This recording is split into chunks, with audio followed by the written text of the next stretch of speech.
Welcome to perfect mission for online class.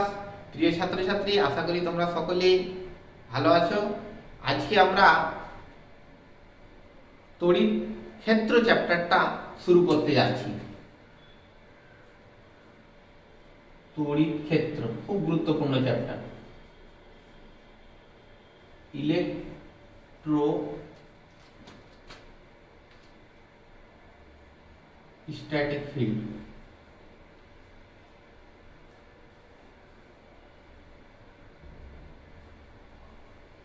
তড়িৎ ক্ষেত্র first চ্যাপ্টারে আমরা দেখেছি যে দুটো যদি সেম চার্জ হয়, একটা ইলেকট্রন অপর একটা ইলেকট্রন হয়, তবে তাদের মধ্যে কি করে রিপালশন ফোর্স বা বিকর্ষণ বল কাজ করে।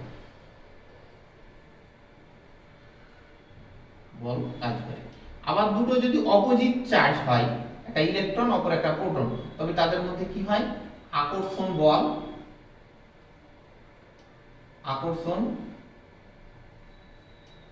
কাজ করে। এবার এই বিকর্ষণ বা আকর্ষণ বল কাজ করে। এবার এই বলের মানটা কত হয়, এই বলের অভিমুখটা কোন দিকে হয়, এই চ্যাপ্টারে আমরা সেই আলোচনাগুলো করব। এটা বোঝার জন্য প্রথমেই বিজ্ঞানী চার্লস কুলম্বের একটা সূত্র রয়েছে, সেই সূত্রটা আমরা আলোচনা করব। মূল আলোচনা কুলম্বের সূত্র, এটাই সূত্রকে এই চ্যাপ্টারের মূল সূত্র বলা হয়। এই সূত্রের ভিত্তিতে আমরা অনেক কিছু কাজ করতে শিখব, একটার পর একটা বোঝা যাবে। কুলম্বের সূত্র কি বলা হচ্ছে যে দুটো বিন্দু আধানকে, একটা Q1 আর অপর একটা Q2, পরস্পরকে যদি r দূরত্বের ব্যবধানে রেখে দেওয়া হয়, তবে তাদের মধ্যে ক্রিয়াশীল আকর্ষণ বা বিকর্ষণ বলের মান বলা হচ্ছে কণা দুটির আধানের গুণফলের সমানুপাতিক, যখন r ধ্রুব বা স্থির। আবার সেই আকর্ষণ বা বিকর্ষণ বলের মান কণা দুটি বা আধান দুটির মধ্যবর্তী দূরত্বের বর্গের ব্যস্তানুপাতিক, যখন Q1 ও Q2 স্থির। এদেরকে যদি যৌগিক ভেদ করা যায়, তবে F প্রপোর্শনাল কি হবে Q1 Q2 by r square, যখন Q1 Q2 ও r প্রত্যেকে পরিবর্তনশীল,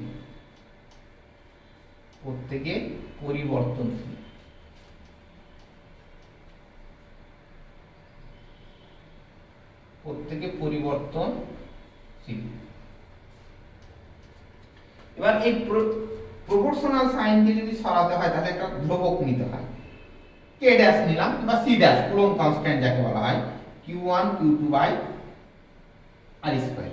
এটা হচ্ছে কুলম্বের সূত্রের একটা রূপ।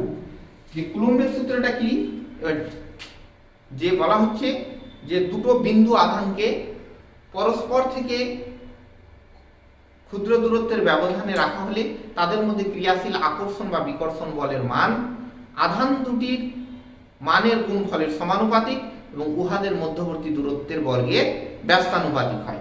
এটাকে বলা হয় কুলম্বের সূত্র। এই কুলম্বের সূত্র কোথায় প্রয়োগের কিছু শর্ত রয়েছে। নম্বর 1, কুলম্বের সূত্র কোথায় প্রযোজ্য হয়, যে কুলম্বের সূত্রে যে প্রয়োগের ক্ষেত্রে কিছু সীমাবদ্ধতা রয়েছে। যে কুলম্বের সূত্র আধান দুটির মধ্যবর্তী দূরত্বটা যদি তাদের দূরত্বটা আধান দুটির তুলনায় বেশি হতে হবে, আর এই বল সবসময় আধান দুটির কেন্দ্র সংযোগকারী রেখা বরাবর ক্রিয়া করবে। আবার এই সূত্রটা প্রযোজ্য হয় না যদি সবসময় নিউক্লিয় দূরত্বে 10⁻⁻15 মিটার নিউক্লিয় দূরত্বের চাইতে বেশি দূরত্বে এই সূত্রটা প্রযোজ্য হবে। আর পারস্পরিক দূরত্বের তুলনায় যদি আধান দুটি বিন্দু আকৃতির হয়, তবে কুলম্বের সূত্র সেখানে সঠিকভাবে প্রযোজ্য হবে। এবার এই কুলম্বের সূত্রে যে এই যে তড়িৎ বল যে পেলাম F সমান k dash Q1 Q2 by r square, এই কে, এটা একটা কে ড্যাশ হচ্ছে একটা সমানুপাতিক ধ্রুবক, সমানুপাতিক ধ্রুবক, যার মানটা নির্ভর করে ব্যবহৃত একক পদ্ধতির উপর, 2 মাধ্যমের প্রকৃতির উপর। এবার এই বিভিন্ন ইউনিট এবং মাধ্যমে কুলম্বের সূত্রের ফর্ম তৈরি করব।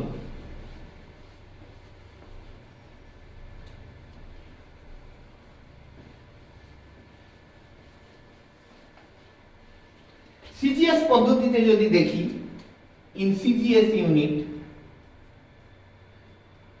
সেই কুলম্বের সূত্রে যে জেনারেল একটা ফর্ম পেলাম যে k dash q1 q2 by R square. যদি সিজিএস পদ্ধতিতে হয় এবং শূন্য মাধ্যমে উপস্থিত থাকে আধান দুটি, তাহলে এই কে ড্যাশকে অন দ্বারা প্রতিস্থাপন করা হয়, তখন f সমান থাকে q1 q2 by R square. তাহলে এটা হচ্ছে কুলম্বের সূত্রের সিজিএস পদ্ধতিতে, সিজিএস পদ্ধতিতে গাণিতিক রূপ। এবার এসআই বা আন্তর্জাতিক সিস্টেমের রূপটা কেমন হবে? আন্তর্জাতিক সিস্টেমে, এই আন্তর্জাতিক সিস্টেমে কুলম্ব কনস্ট্যান্ট কে ড্যাশ, এটাকে 1/4 পাই এপসাইলন নট দ্বারা প্রতিস্থাপন করা হয়, তখন কুলম্বের সূত্রের যে রূপ আসবে f সমান k ড্যাশের জায়গায় 1/4 pi epsilon not q1 q2 by R square. এই যে রাশিটা আসলো 1/4 পাই এপসাইলন নট, এটা একটা তাৎপর্য রয়েছে, সেই জায়গাটা একটু বোঝাচ্ছি। দেখো, এই এপসাইলন নটটাকে বলা হয় পারমিটিভিটি অফ ফ্রি স্পেস, অর্থাৎ শূন্য স্থানের তড়িৎ ভেদ্যতা।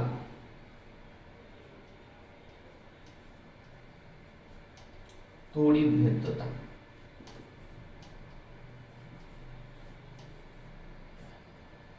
এই রাশিটা কোথা থেকে আসছে?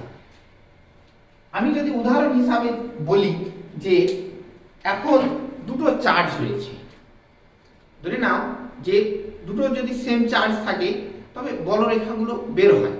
যে ধনাত্মক আধান থেকে বলরেখার কনসেপ্টটা একটু পরে আমাদের পরবর্তী ক্লাসে বোঝানো হবে, যে এখান থেকে বলরেখা বের হচ্ছে।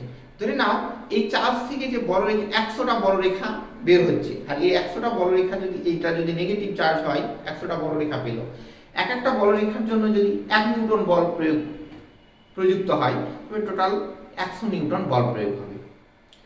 এখন যদি এখানে যদি কোনো একটা মিডিয়াম রেখে দেওয়া হয়, তবে দেখা গেল যে মিডিয়াম দ্বারা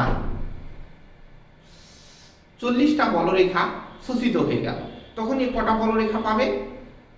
60টা বলরেখা পাবে, যার জন্য এখন কত নিউটন বল কাজ করবে? সেটা হচ্ছে 60 নিউটন। তাহলে মিডিয়াম যখন তার চাইতে যদি বেশি পরাবৈদ্যুতিক সম্পন্ন মিডিয়াম রেখে দেওয়া হয়, তাহলে তার চাইতে যদি বেশি শোষণ করে, তাহলে আরো কম বলরেখা পাবে। তাহলে মিডিয়ামের ক্যারেক্টারিস্টিক্সের এই যে এই মানটা, যে তড়িৎ ভেদ্যতার মান যত বেশি হচ্ছে, তাদের মধ্যে ক্রিয়াশীল আকর্ষণ বা বিকর্ষণ বলের মান তত কমছে। ওই জন্য এটার সঙ্গে ব্যস্তানুপাতিক হয়। 1/4 পাই টার্মটা কিভাবে আসছে? ধরে নাও এটা বিন্দু আকৃতির যদি আধান থাকে, তাহলে সেখান থেকে চতুর্দিকে বলরেখা নির্গত হচ্ছে। তাহলে টোটাল কত অ্যাঙ্গেলে বলরেখা নির্গত হচ্ছে? 4 পাই অ্যাঙ্গেলে। তাহলে 4 পাই অ্যাঙ্গেলে বলরেখা নির্গত হওয়ার জন্য একটা ফোর্স কাজ করছে। তাহলে একক অ্যাঙ্গেলে নির্গত হওয়ার জন্য কত কাজ করবে? 1/4 পাই, যার জন্য এখানে 1/4 পাই কথাটা আসছে। তাহলে এটা হচ্ছে শূন্য স্থানে এসআই পদ্ধতিতে কুলম্বের সূত্রে গাণিতিক রূপ। এখন যদি যে কোনো মাধ্যমের ক্ষেত্রে যদি লিখি, যে কোনো মাধ্যমের ক্ষেত্রে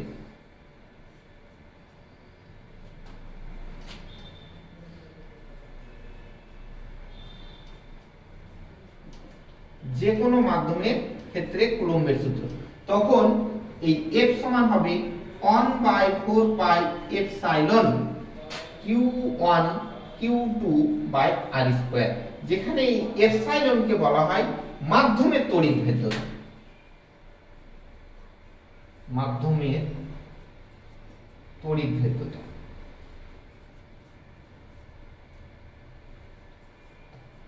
এই এপসাইলনকে আবার dielectric constant of A medium রয়েছে, মাধ্যমের পরাবৈদ্যুতিক ধ্রুবক।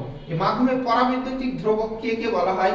যে কোন মাধ্যমের তড়িৎ ভেদ্যতা এবং শূন্য স্থানের তড়িৎ ভেদ্যতার অনুপাতকে বলা হয় dielectric constant of A medium, অর্থাৎ কোন মাধ্যমের পরাবৈদ্যুতিক ধ্রুবক। তখন এখানে এপসাইলন সমান আসবে কি? কে এপসাইলন নট। এই কে কে বলা হয় মাধ্যমের পরাবৈদ্যুতিক ধ্রুবক। তখন এই রূপটা আসবে যে এর সমান আসবে 1/4 পাই, এপসাইলনের জায়গায় কি বসাবো? K epsilon naught, K epsilon not q1 q2 by r square. এটাও হলো একটা কুলম্বের সূত্রের রূপ, যেখানে কে কে বলা হয় মাধ্যমের পরাবৈদ্যুতিক ধ্রুবক, এপসাইলন নট কে বলা হয় শূন্য স্থানে তড়িৎ ভেদ্যতা। তাহলে এটা হচ্ছে কুলম্বের সূত্রের গাণিতিক রূপ। এবার এসআই ইউনিট। এবার কুলম্বের সূত্রে যে এপসাইলন নট, এটা কিন্তু খুব গুরুত্বপূর্ণ রাশি। এর কখনো ইউনিট, কখনো ডাইমেনশন, কখনো মান জিজ্ঞাসা করা হয় বিভিন্ন এক্সাম। তাহলে আমরা একটা রূপ পেলাম, জেনারেল রূপ পেলাম, যে তাদের মধ্যে ক্রিয়াশীল আকর্ষণ বা বিকর্ষণ বলের মান 1/4 পাই ফ্রি স্পেসে যদি হয়, তাহলে 1/4 pi epsilon not q1 q2 by r square. এই এপসাইলন নটের আমি যদি এখন ডাইমেনশন বের করি, ইউনিট প্রথমে বের করছি, দেখেন ইউনিট, তাহলে এপসাইলন নটের ইউনিট যদি এসআই তে বের করি, ইন এসআই সিস্টেম, এসআই সিস্টেমে এপসাইলন নটের ইউনিট বের করছি, তাহলে এপসাইলন নটটা এইদিকে চলে আসলো, তাহলে থাকছে কি 1/4 pi f q1 q2 by r square. এখন যদি দেখি যে এই 1/4 পাই এটা তো একটা সংখ্যা, এর কোনো ইউনিট থাকবে না, তাহলে উপরে রয়েছে আধান, আধানের এসআই একক হচ্ছে কুলম্ব, অপর একটা আধানের জন্য কুলম্ব, তাই হয়ে যাবে কুলম্ব স্কয়ার। বলের এসআই একক হচ্ছে নিউটন, দৈর্ঘ্য এটা একটা দূরত্ব, এর একক হচ্ছে মিটার, তার উপর স্কয়ার, তার মানে ইউনিটটা হয়ে গেল newton inverse coulomb square metre to the power -2, unit হয়ে গেল।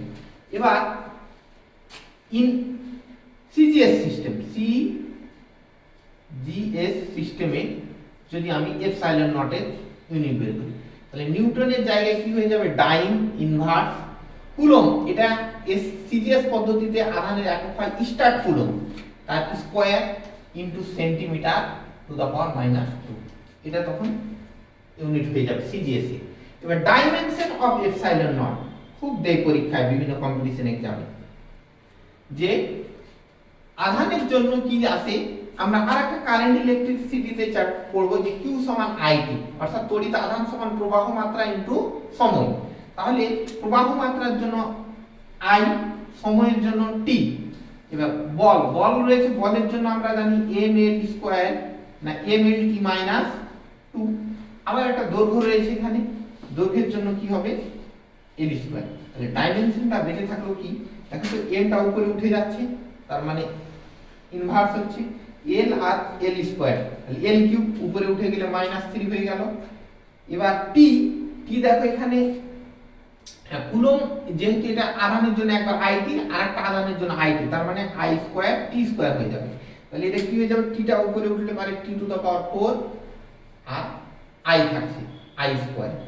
তাহলে এটা হয়ে গেল ডাইমেনশন অফ এপসাইলন নট, অর্থাৎ শূন্য স্থানে তড়িৎ ভেদ্যতা মাত্রা হচ্ছে যে m inverse l cube t to the power 4 I the square. কখনো কখনো কোনো বইয়ে প্রবাহ মাত্রাটাকে সায়েন্টিস্ট অ্যাম্পিয়ারের নাম অনুযায়ী অ্যাম্পিয়ার দিয়েও লিখে, তখন এইভাবেও ডাইমেনশনটা আবার লিখে যে m inverse l cube t to the power 4 a square, ampere দিয়েও প্রবাহ মাত্রাকে বোঝানো হয়।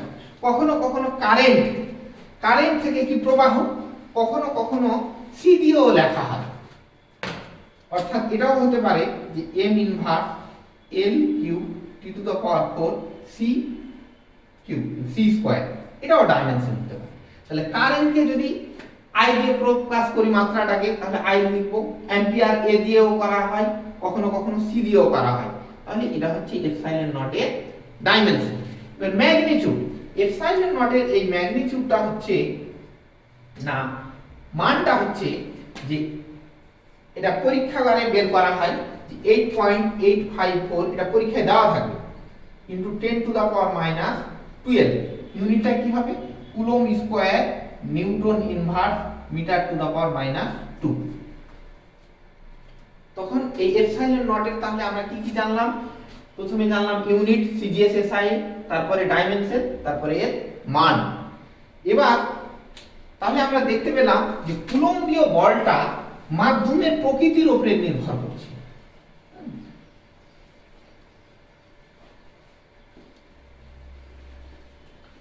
এবার এই কুলম্বের সূত্রের আমরা খুব গুরুত্বপূর্ণ জিনিস শিখব, সেটা হচ্ছে ভেক্টর রূপ, যেটা পরীক্ষায় মাঝে মধ্যেই দেই যে কুলম্বের সূত্রের ভেক্টর রূপটি লেখো।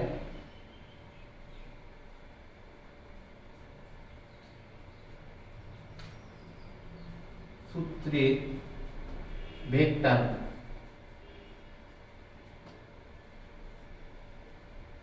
কুলম্বের সূত্রের ভেক্টর রূপটা,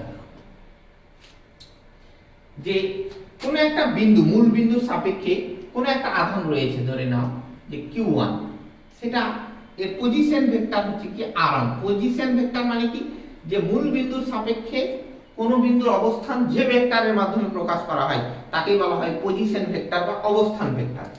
অপর একটা আধান এখানে q2 রয়েছে, যেটা ও মূল বিন্দুর রেসপেক্টে r2 ডিসটেন্সে রয়েছে। এই r2 হচ্ছে কি পজিশন ভেক্টর। এখন q1 এর সাপেক্ষে q2 এর একটা অবস্থান ভেক্টর হবে, আবার q2 এর সাপেক্ষে q1 এর একটা অবস্থান ভেক্টর হবে। যেটাকে বলবো q1 এর সাপেক্ষে, যখন বলবো q1 এর সাপেক্ষে, তখন r2 r1 নোটেশন ইউজ করলাম। q2 এর সাপেক্ষে q1, তখন r12 লিখবো। এটা সায়েন্টিফিক নোট, যে প্রথম থেকে যে নোটেশন ইউজ করা হয় ওটাই সব জায়গাতে ইউজ করলে ঠিক থাকবে। এটা যে কোনো ফর্মে লেখা যেতে পারে, নোটেশন চেঞ্জ করে, যে আমি এইভাবে দিলাম 2 1 লিখলাম, কেউ যদি 1 2 লিখে, তো প্রত্যেকটা জায়গাতে এটা কি সেম রাখতে হবে। এখন আমি দেখব যে এই q1 আধানটা q2 আধানের উপরে একটা বল প্রয়োগ করছে। তাহলে q1 আধানের জন্য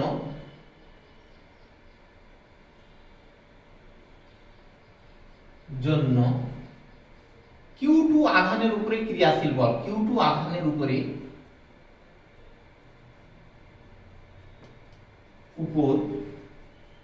ক্রিয়াশীল বল।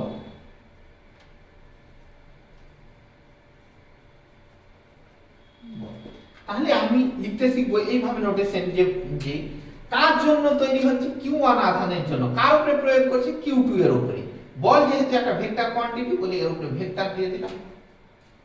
তাহলে আমরা যদি চার্জটা যদি ফ্রি স্পেসে থাকি আর এসআই ইউনিটে যদি বের করি, তাহলে কনস্ট্যান্ট টার্মটা কি আছে, 1/4 পাই এপসাইলন নট। এখানে কি চার্জ, একটা q1 আর একটা হচ্ছে q2। এবার দূরত্ব, q1 আধানের সাপেক্ষে q2 আধানের অবস্থান ভেক্টরটা হচ্ছে r21, তার উপরে স্কয়ার। এবার এর কি লাগবে, ডিরেকশন লাগবে, তাই r21 unit vector. Unit vector অর্থাৎ কোন ভেক্টরকে তার পরমাণু দিয়ে ভাগ করলে ওই অভিমুখে যে ভেক্টরটা পাওয়া যায় তাকে বলা হয় ইউনিট ভেক্টর বা একক ভেক্টর। তাহলে এই মানটা, যেখানে r21 সমান হচ্ছে অ্যাকচুয়ালি r2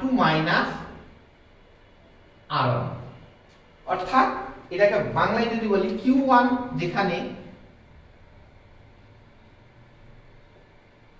r21 হলো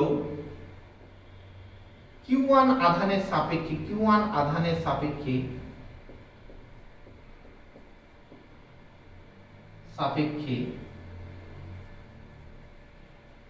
q2 আধানের অবস্থান ভেক্টর, q2 আধানের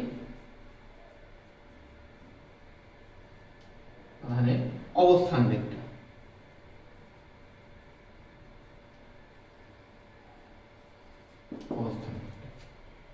অনুরূপভাবে আমরা q2 আধানের জন্য q1 আধানের উপরে ক্রিয়াশীল বল বের করতে পারবো, যে q2 আধানের জন্য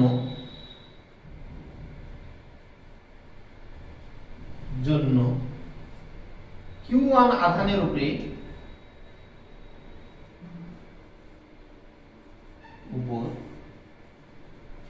ক্রিয়াশীল বল।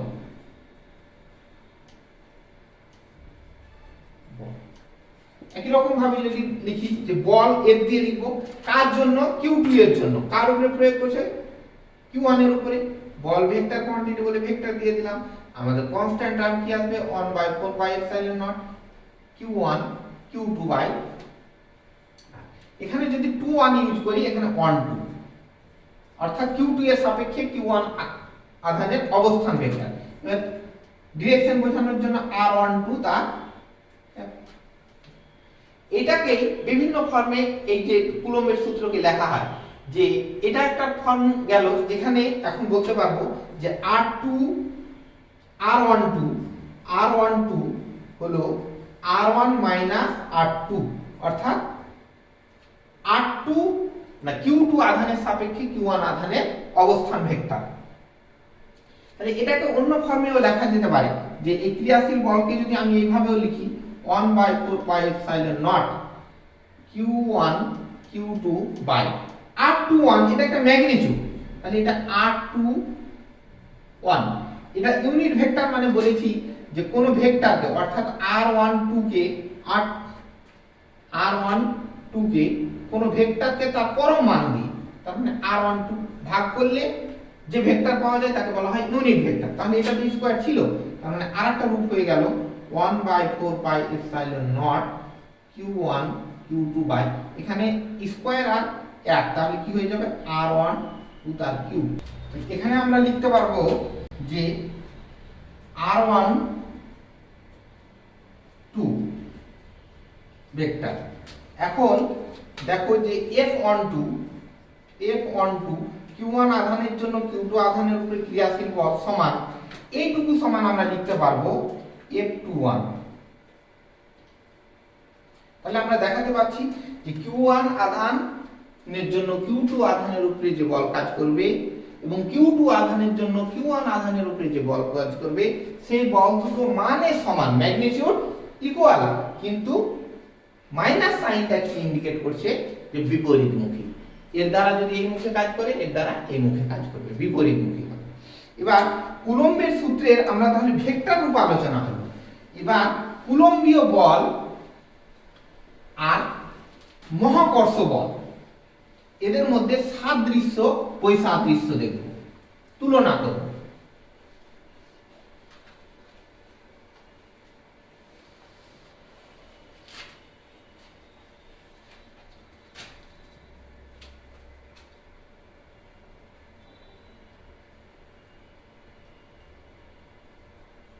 কুলম্বীয়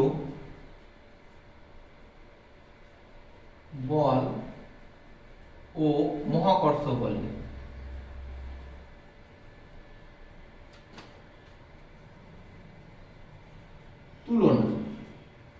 তুলনা বলতে সাদৃশ্য বৈসাদৃশ্য দুটোই দেখব। এখানে একটা কথা কোটেশন আকারে মনে রাখবে যে এই যে দুটো আধান, একটা Q1 আর একটা Q2, এদের মধ্যে যে ক্রিয়াশীল বল F, সেটা অন্য একটা আধান Q3 বা এখানে অপর একটা আধান Q4 রয়েছে। এই বলটা, এদের মধ্যে ক্রিয়াশীল আকর্ষণ বা বিকর্ষণ বলের মানটা অন্য কোনো আধানের উপস্থিতির উপর নির্ভর করে না, এই কথাটা মনে রাখবে। তাহলে কুলম্বীয় বল এবং মহাকর্ষ বলের মধ্যে তুলনা করব। তাহলে প্রথমে দেখব সাদৃশ্য, এদের মধ্যে মিল কি কি আছে। সাদৃশ্য,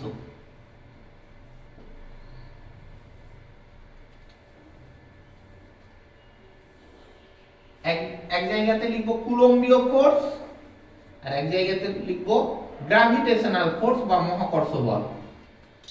দেখো সাদৃশ্য কি, যে এক নম্বর সাদৃশ্য হচ্ছে এই দুটি বলই কি করে, শূন্য মাধ্যমে কাজ করে। দুটি বলই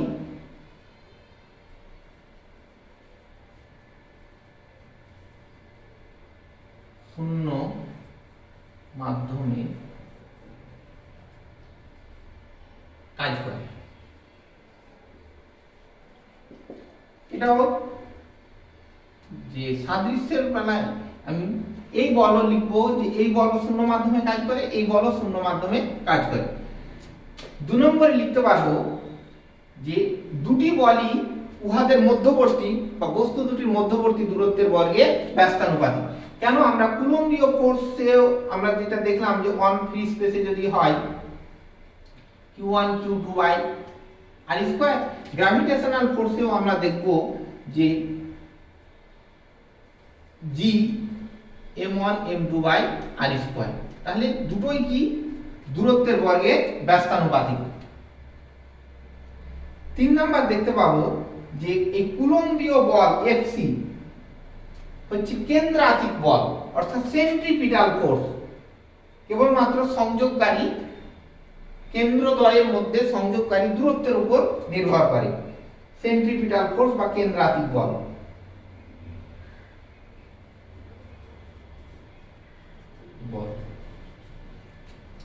আর এই Fg মহাকর্ষ বল হলো কেন্দ্রাতিক বল।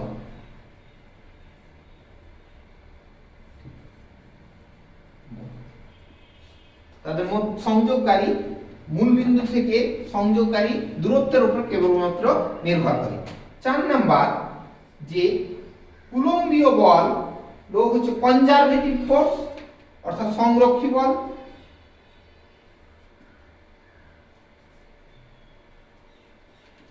আর মহাকর্ষ বল এটাও হচ্ছে সংরক্ষী বল। সংরক্ষী বল কথাটার মানে হলো যে তাদের দ্বারা ক্রিয়াশীল কৃতকার্য পথের উপরে নির্ভর করবে না। প্রমাণ করা যায় কুলম্বীয় যদি পরবর্তীতে কার্ল অফ এফ সি এটা যদি 0 দেখাতে পারি কিংবা কার্ল অফ এফ জি যদি 0 দেখাতে পারি তবে এটাকে বলা হয় সংরক্ষী বল বা কনজারভেটিভ ফোর্স। তাহলে এগুলা কি হলো তাদের মধ্যে সাদৃশ্য। এবার বই সাদৃশ্য আলোচনা করব। বই সাদৃশ্য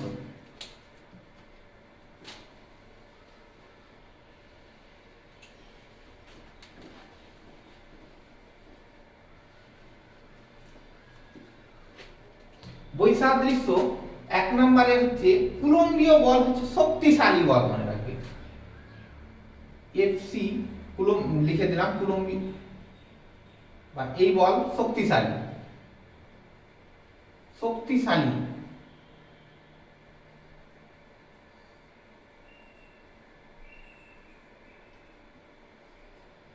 আর Fg মহাকর্ষ বল হচ্ছে দুর্বল বল।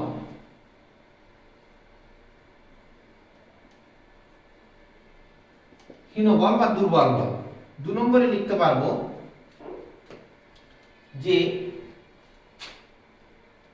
দুটি বল না এই বল কুলম্বীয় বল আকর্ষণ এবং বিকর্ষণ দুটোই হয়, যে এই বল আকর্ষণ ও বিকর্ষণ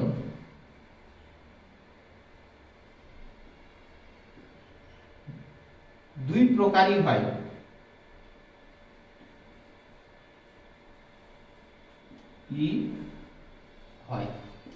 কিন্তু মহাকর্ষ বল কেবলই মাত্র আকর্ষণ বল। এই যে Fg বল কেবলই মাত্র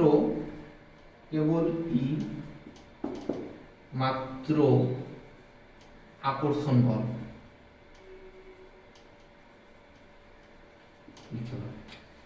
তারপরে লিখতে পারো 3 নম্বরে